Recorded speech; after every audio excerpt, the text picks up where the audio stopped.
And now on the home front, an alarming statistic, one that's about more than just numbers. It's about people, those who serve their country. One U.S. veteran kills himself every hour of every day in America. That's more than 8,000 per year, and about 2,000 more than have died in the Iraq and Afghan wars combined. One organization is trying to change all that by helping veterans fight their way back to restoration. Mark Martin brings us this story of healing and hope. Veterans fighting overseas not only suffer physically, but emotionally as well. Hidden battle scars that make life difficult back home. That's where Operation Restored Warrior comes in. To find it, CBN News traveled to the heart of Colorado. With its wide open spaces and large horse corral, the Four Eagle Ranch resembles something out of the Old West. But take a closer look and you'll see much more. Organizers of Operation Restored Warrior say it's a location where healing takes place. While the program welcomes all faiths, its core Christian ministry is the 5-day program called the Drop Zone. The Drop Zone is a place in enemy territory where you go take that ground. And very often in kind of Christian environments, we refer to things as retreats. I'm going to go to a retreat. And that just didn't sit well with us as professional military men. It's like, well, why are we retreating? How about if we go gain ground? So we specifically call coming to a drop zone a counterattack.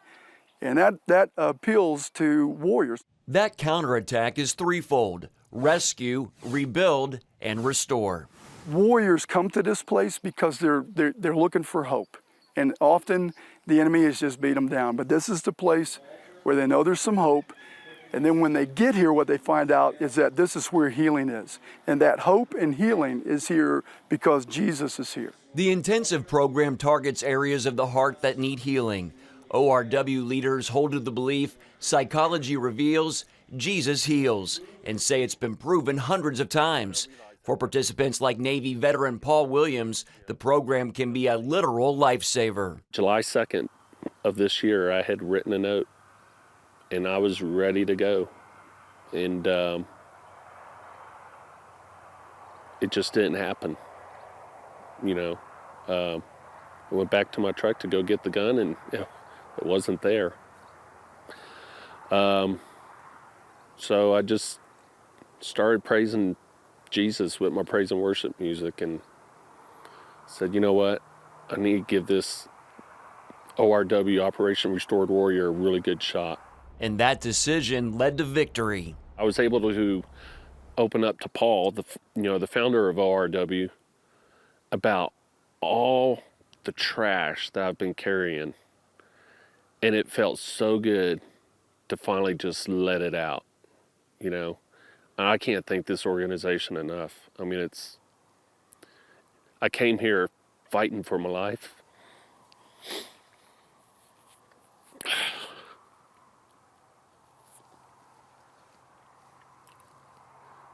And I'm gonna walk away a champion. So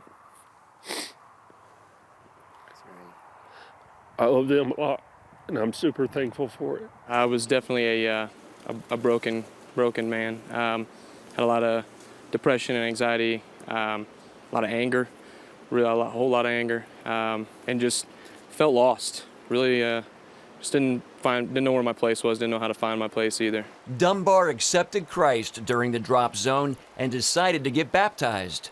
The same individual that prayed with me, Jordan, kind of came to me and said, you know, you accepted him yesterday and you verbally accepted him into your life. Would you want to show the action of it? And there was no question at all. I said, absolutely, I'd love to. Retired Command Sergeant Major Chris Fields is the Drop Zone lead facilitator.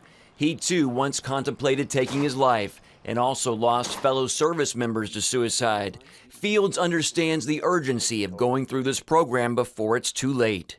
Don't wait another moment to reach out and to ask for help. I used to think that I was 10 feet tall and bulletproof. I ate barbed wire in the morning, and you can surmise what I did in the afternoon. But when I reached out for help, I'm stronger than I ever was. And it just takes one moment to say, okay, let me see what this is all about. And then let Jesus take it from there.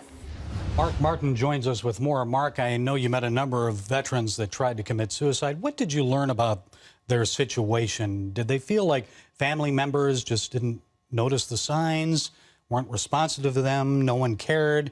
What did you find out? Well, Gary, our veterans have experienced and seen things that it's hard for us to wrap our minds around, the incidents of combat, just the physical, emotional, mental stress that they've endured. Many of us cannot even imagine. So they come back here and they try to assimilate into normal culture.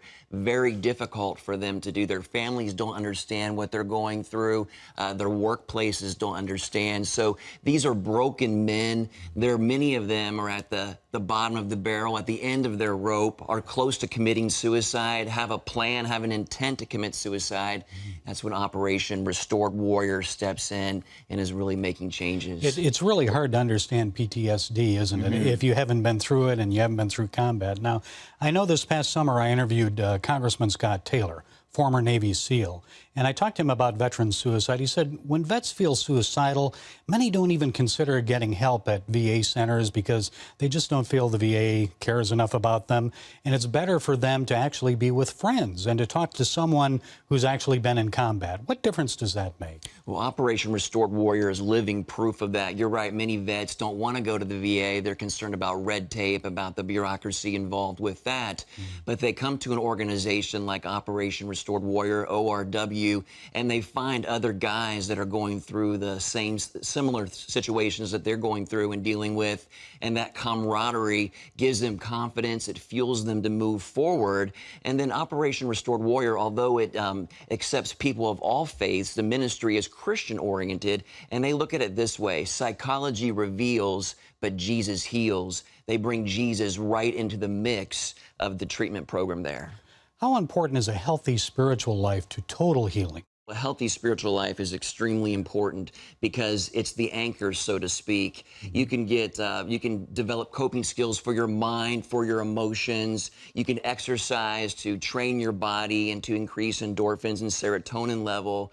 But at the end of the day, where does your heart stand? You need that anchor. And for us as Christians, we put our trust in Jesus, and he provides that stability, that refuge, and that motivation, that impetus to move forward, to fight past. And how can veterans find out more and other people who may be interested in this? Sure. OperationRestoredWarrior.org is the website. I'll say it one more time, OperationRestoredWarrior.org. And you can also find information more about it through my story, which is on our website at cbnnews.org. Mark, thanks so much for doing that story and for being with us today. Oh, most definitely. I have a heart for veterans, and we all should.